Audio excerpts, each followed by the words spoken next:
Before we begin, we like to share a quick disclaimer. Today's session is for educational and informational purposes only. It is not intended to replace professional medical or mental health advice, diagnosis, or treatment.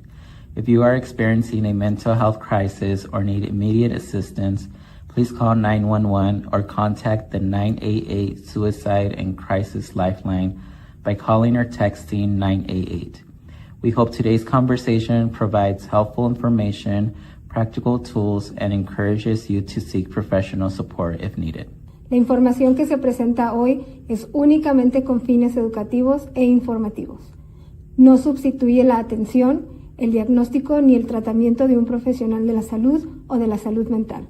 Si usted o alguien que conoce está pasando por una crisis de salud mental, llame al 911 o comuníquese a la línea 988 para recibir ayuda inmediata. Hello and welcome back to Bienestar. My name is Joel Castro and I am the program coordinator by National California. I hope that you enjoyed our last session and found the information valuable. More importantly, I hope that you have been able to apply some of these strategies and tools we discuss in your daily life. Please remember that you're not alone in this journey. If you need additional support, have questions about any of the topics we have covered, or would like to be connected to the community resources, I encourage you to contact me using the information provided below, and I would be happy to assist you.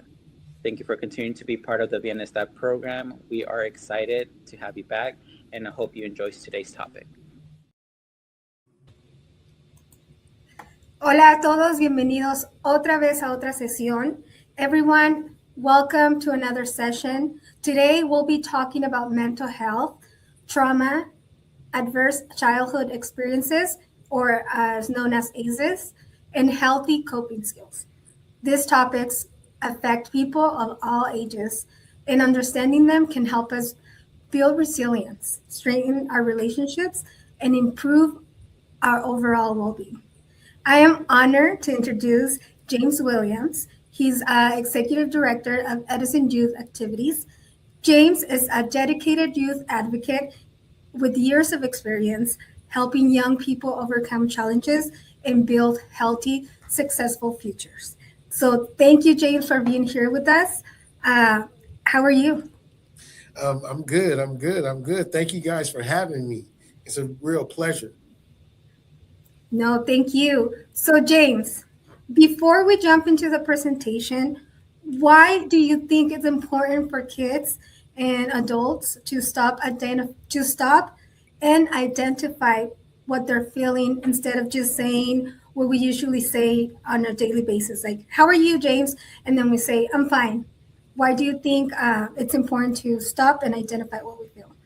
Well, because once you identify it, then you can relate to it and basically channel it in another way. Because if someone tells you they're fine, but really this morning they was thinking about suicide, that's really a mechanism that they band-aiding it over instead of opening it up to someone that could be able to help them to cure it or even come up with a solution and channel them to the right direction where they could be heard, could be valued, and then understand that we can be honest because that's what it's about, honest. Yes. So James, in the work that you do, and for those that don't know you yet, if you don't know James, I don't know where you guys been, but James, tell them a little bit about what you do, and then also what emotions do you see most often in the youth that you work with? Okay. My name is James Williams. I'm the Executive Director and founder of Edison Youth Activities. So we're a nonprofit organization based out of Southwest, one of the lowest diversity, underserved community in Fresno.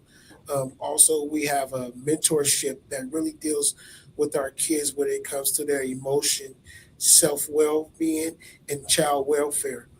At the same time, we're independent contractor with Fresno Unified School District, where we see a lot of issues with self-awareness, that kids don't know how to channel their emotions when it comes back to the topic that we'll be talking about today. It's really getting them aware of self-awareness, that let them know that trauma is real. Emotions are real, but they don't have to define your actions.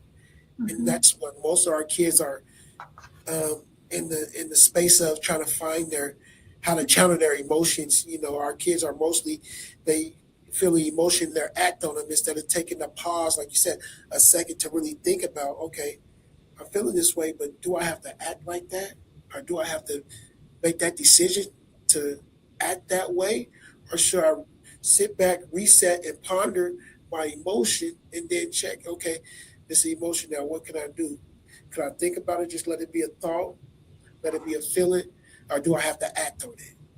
So there are steps them are the biggest steps that we're seeing with our kids in our community and throughout Fresno, throughout the California. Basically, it's emotional self-awareness that is really hurting and harming our kids. Deal with trauma, childhood trauma, what they see at home in the community, and also what they're watching, what they're really watching on TV can really hurt them and relate to them, because if they see an incident on TV that relates to trauma, they will want to implement that when trauma comes their way.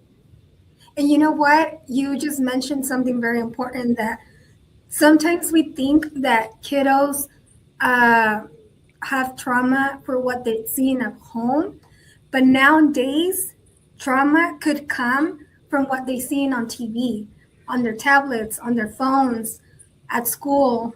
Yes.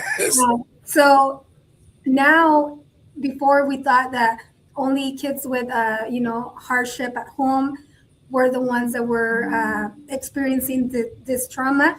Nowadays, it's not necessarily the truth. So why is naming, you said another word very important, that channeling our emotions. Why naming an emotion is the first step to step forward to healing? Because everyone is tied to an emotion. We have the five senses. That's one of our five senses, emotions.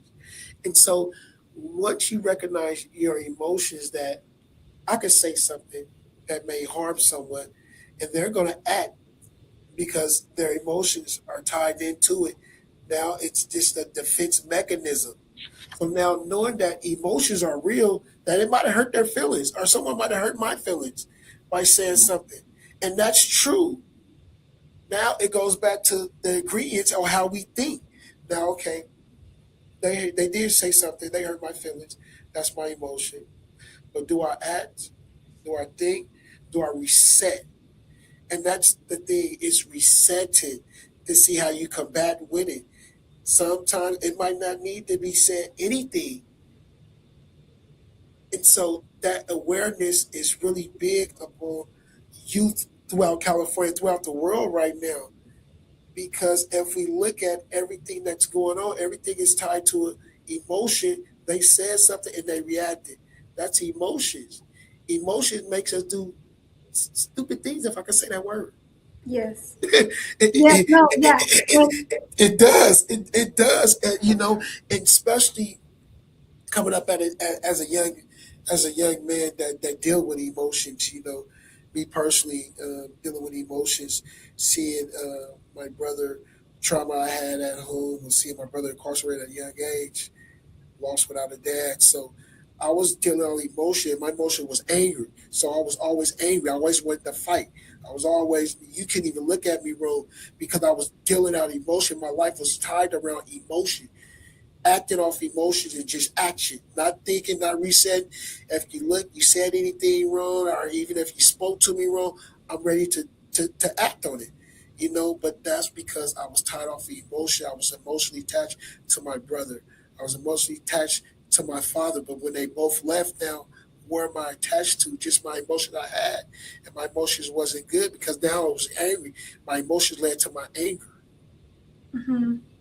So the topic today, ACEs. I know you're certified about this, but I want to tell the audience, ACEs is an adverse childhood experience. Yes. That are difficult experiences that occur before the age of 18. So it's a long big gap where our kids can be traumatized and then act on the emotions that trauma woke up. Like in your case, it was anger. Yeah. But we see so many kids right now with depression, with Depression. anxiety, Mhm. with anger, and then we call them the problem child, right? Yeah, your problem child. But it's deeper than that. It's something that we can address with kids right now at school, at home, even in videos like this one that maybe they don't know what they're feeling. And I want to show this uh, chart because sometimes we don't know how to express our emotions Yes. when we feel rejected, but actually rejection is fear. And then anger, you said that you presented yourself as angry, but in reality, you were mad, you were hurt, you felt Yes. distant. So this chart, I really like this chart because with kids, sometimes they say, "Oh, I'm just bored," and see in this chart, boredom it Sad. means sad, lonely, Yes. guilty. So as like the adult or a mentor or a teacher or us in the community, we need to really be aware of what the emotions mean because it could mean deeper than just being bored or deeper than just being angry. So it's very important that people like you who are certified in this really help us identify and help the kids name the emotion because that would be the first step of healing. So Yeah. I do want to ask you how did you start healing from that anger that you felt? Well, it took a long time. It really took a long time to identify, um, like you said, my emotions. That was tied to anger, hurt. You know, and so once I was able to identify that, and like I said, it took almost 15, 20 years to identify that. It took when I was in my 30s to really understand that this goes back to childhood. Um, Transparent. I just had a conversation with my brother and my dad. So you guys did this. I was this created this person. Because I didn't know how to act. I didn't know how to channel it in the right way. So I acted. I was angry. I was mad. I was hurt. Really, hurt and mad was the two things that really stuck. I was hurt. How two people that I love was removed from me. I felt Mhm. abandoned. And so just being able to talk about it now really really opened me up, and now that's why I really became awareness to really like let the kids know that you have a safe spot. You can talk about it. There's no judgment. There's no judgment because every one of us has been through something that Yes. trauma us. Everyone It- through cases has been through something that trauma, and so our biggest goal is to get these kids to be aware of their trauma. And then the healing process, I don't want a kid to wait till they're 20 and their 30s for to be healed. Well, this trauma now, you said 18. Now here they go, 5 more years, 23, still ain't healed, still ain't even, they still holding that on. And so it passed, then when they're holding it on, it passed to another generation if they have kids. The kids are going to inherit that because no one has healed. So, Mhm. so the awareness is really big, and it's really crucial in our community, especially when it comes to our young kids. The age of eight, they should be their brains haven't fully developed. So now they're already dealing with emotions, and then especially if they're coming from a survival mode. Oh man! So Yeah. it's fight or flight. So, Yeah. so now it goes straight to anger and hurt because now I got to fight or flight, and I'm gonna fight. I'm not gonna fly because then I'm gonna be seen as a coward, or they're really gonna pick on me. So it's really the awareness is really big, and just getting the right people out there and spreading this. My national is doing a wonderful job by spreading this out because this is not even heard of. When you get to the schools are not really even speaking on awareness, ACEs awareness. They speaking on what you said. You're a problem child. Go ahead, Mhm. go over there in the corner. But not knowing the deep down, he's either hurt, He's angry, sad. And all of this are symptoms, right? Because we talk about when we have the flu or anything like that, we hear about the symptoms, right? Like, Yes. oh, I have a runny nose, my throat hurts, my body feels achy, right? So for mental health um, uh, sickness, because it is Yeah, it's a sickness. sickness, uh, we also have some symptoms. And like Yes. we mentioned before, it could be the person is feeling fear or rejected or insecure, anxious. All of those are symptoms that we need to be able to be aware and identify so we can help our kids. Yes. So I know you do a lot of sports, and that's a way of you channeling all of these kids, emotions. Because at times, let's be honest, it took you 30 years to start healing, but now there's people like you and mentors that can help maybe uh, in another way, because it's not easy to start thinking about it. It's not Yes. easy to accept. It's not easy to say, okay, yeah, I'm going through something, or this really hurt me, uh, and finally talking to the person, if that person is even alive, because sometimes there's people that passed away that you can't tell them, like, why did you leave, because I mean they left, right? Yes. So being able to first accept, second would be channeling the emotion the right way. If you're not able to speak, you'll get to it if you start coping with this the right way. So can you talk about a little bit about coping skills and things that help you and things that now you are passing on to kiddos that could help them get to healing? Well, the coping skill is like you said. Once we're aware of it, and then really being able a safe place to talk about it, because that's what our generation and just how the world is. You don't talk about things, especially when it's these topics not brought up at the dinner table. They're not brought up at home. So coping And then with it. another stigma for you, another big barrier is that you're a man, right? To Men are tell, supposed to be strong. but that's a stigma, and see, and that's where a lot of our mans is really failing out, especially our young men is failing out with identity because they don't have it nowhere to really cope with it, no one to really talk to, and so coping with it is really like opening up, finding someone that you're real comfortable with, and it might not be the first year, it might not be the first meeting that you guys have, but after building that relationship, it goes back with building a relationship with someone that you feel comfortable with to open up about some of the things. I done run across several boys. One we just took um, in March came to us, was dealing with some real life trauma. It opened up, but came to us and really opened up. And now we got him surrounded and we just got custody of him.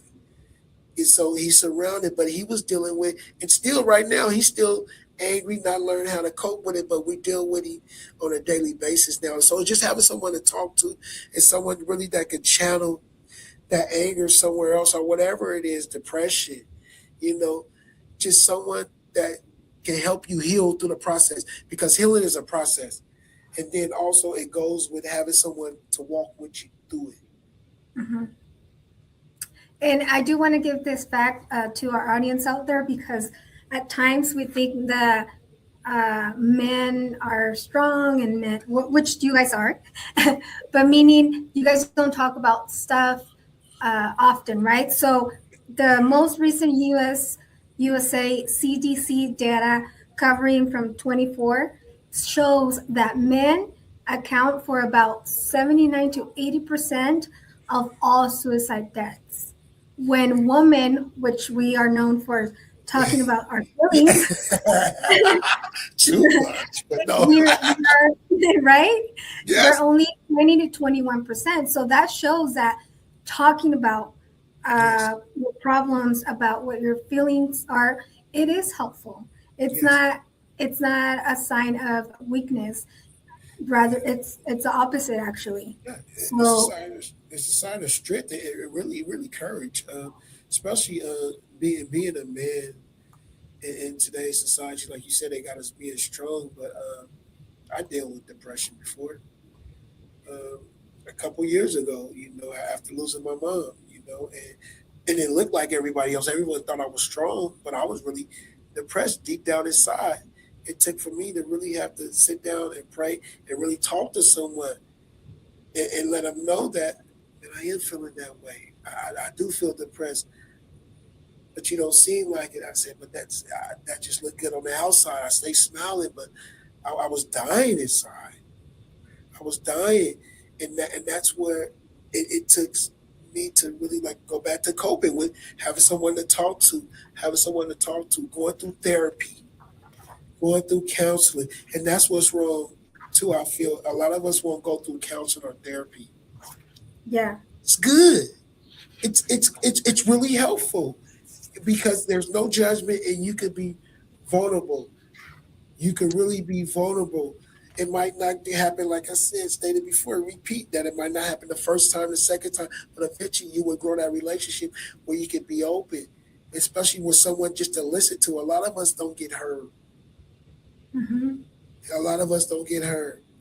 A lot of us get talked to, talked about, and talked at, but not really heard or listened to.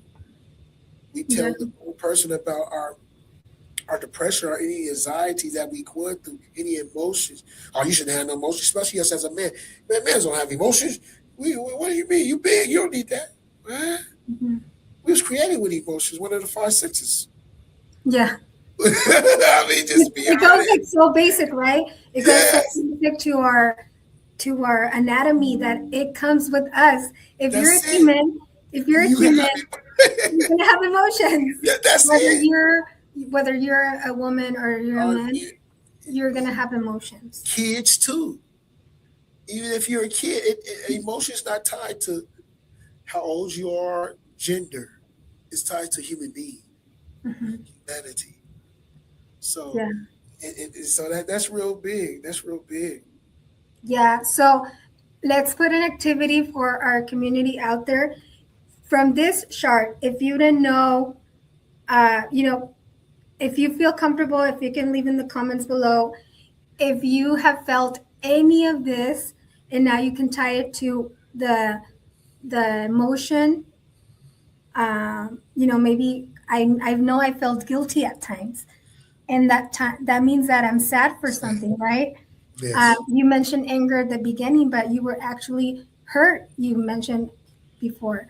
Sometimes I'm anxious, and now I know that I'm fearful. So if you watching can identify an emotion that you've been feeling that you couldn't describe and put it in the comments below, that would be the first step to healing. Now, something that you can channel your energy with could be exercising, going to a therapist, which I highly recommend because, like you said, they are the professionals, like the doctors that deal with heart issues, and you go to a cardiologist. The person that could help you channel your emotions is a therapist. Yes. And sometimes, if needed, the psychologist, and then with the psychiatrist, or the what that's the one that gives you medication, right? Yeah. Thank you. Yeah, so if they're going to help you channel the emotion, and maybe you have a chemical disbalance in your brain. I don't know, it could be so many things, but if you go to the professional, you're going to be help the correct way and guide you to the right channels. So James, can you briefly, before we go, explain in more easy terms what ACEs means for all parents out there watching, or for the kiddos who are watching, so it could help them identify what ACEs mean? And ACEs is any childhood trauma that anyone may deal with. It might be an abandonment. It might be something that you've seen, something that was done to you. It's anything that traumas that leads you to act off emotions and be triggered by anything, if it's violent, abuse, um, any kind of anything that was done to you that was unnormal, that made you feel like, I don't think that should have happened, or I don't think I should feel this way. Especially for our younger kids that age from 8 to 10, still understanding their emotions, or how should I feel this way, or I should feel this way, I should feel that way. Anything that doesn't feel normal to you, you're entitled to seek help. You're entitled to speak up. That's what ACEs is to get you guys aware at an early age of that. It's help out here. It's free, but you have to be understanding to admit and understand that, hey, I'm not feeling okay. Um, I have this feeling. And understand feelings are real. Feelings are real. Feelings are real. And so everyone is tied to a feeling, and emotions are real. And don't let any young man, I really speak to you, don't let anyone tell you young men or men don't have emotions. They have emotions.